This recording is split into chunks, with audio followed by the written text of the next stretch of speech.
Hello, hello, hello. How are you today? Good? That's the way. Today's lesson is all about the differences between say and tell. These words are commonly confused by students learning English. So how about we sort out this very common error right now? Is that a good idea? It is. Okay then, roll the tape.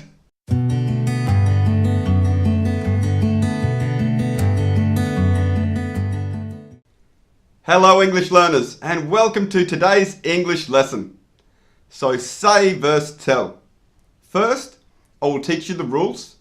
Then at the end of the lesson, I will give you a quiz to test your newfound knowledge. So first, the rules. Both say and tell are irregular verbs.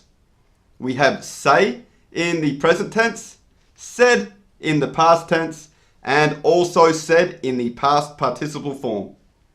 With the verb tell, we have the present tense is tell, the past tense is told, and the past participle form is also told. The main difference between these two verbs is this. We normally tell someone something. In fact, when we look up tell in the dictionary, the definition is to say something to someone. When we look up say in the dictionary, it says to express something using words.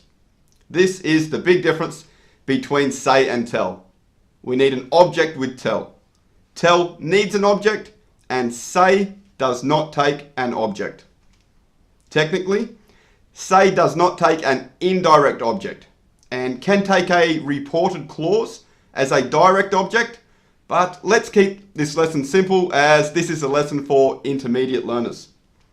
Therefore, we often follow tell with an object pronoun, me, you, him, her, us or them, or a possessive adjective plus noun, my, our, your, his, her, or their.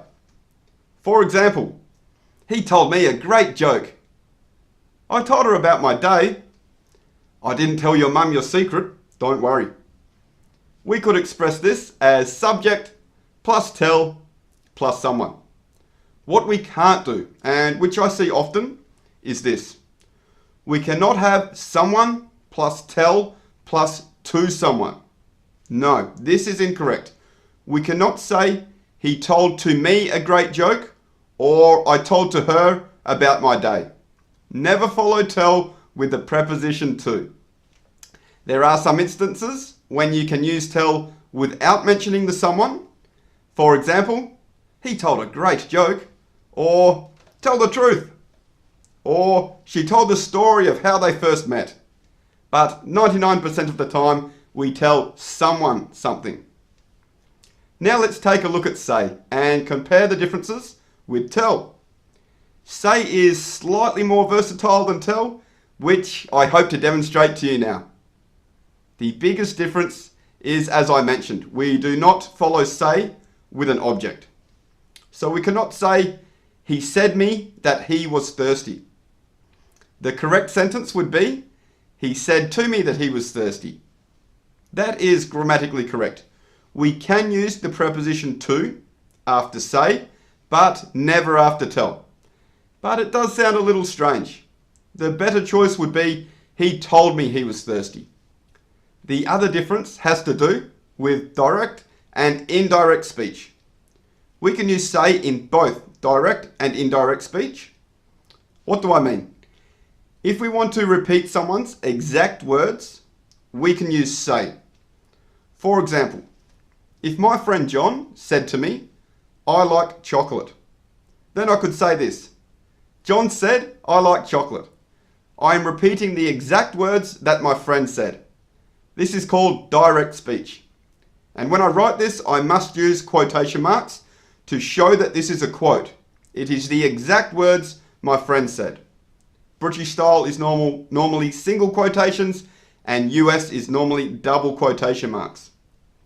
We can also use say in indirect speech. In indirect speech, we don't repeat the exact words, but we express what the other person said, the meaning. For example, John said he likes chocolate. We are reporting what the other person said, So this is also known as reported speech. John didn't say he likes chocolate. He said, I like chocolate. And I'm reporting what he said. We don't use quotation marks this time, as this is not a direct quote, but this is the meaning of what my friend John said. Now, the important difference is this. We cannot use tell in direct speech when we directly quote what someone said. So it is incorrect to say, John told me I like chocolate. We cannot quote somebody using tell. However, we can use tell in indirect speech. For example, we can say, John told me he likes chocolate. We are reporting what somebody said, not quoting, so we can use tell. And of course, we need our object pronoun there. John told me he likes chocolate. So that's the main differences there. Remember, tell must have an object. Say doesn't take an object. Say can be used in direct and indirect speech. And tell cannot be used in direct speech. That's the differences. Let's now take a look at a couple of typical example sentences to finish up. I'm going to say 5 sentences using say and tell, and some of the sentences will be correct, and some will be incorrect. Your job? Press pause after each sentence, and then say out loud if the sentence is correct or incorrect, and why it is correct or incorrect. Say the reason. Make sure you press pause because I'm going to go through these quite quickly. Then press play again, and I'll give you the answer. Okay, here we go. Sentence number 1. He said he's not going to the party. This is correct. This is indirect speech. Sentence 2. What exactly did he tell? Incorrect. We need an object with tell. Number 3. What exactly did he say? This is correct. We don't use an object with say. Number 4.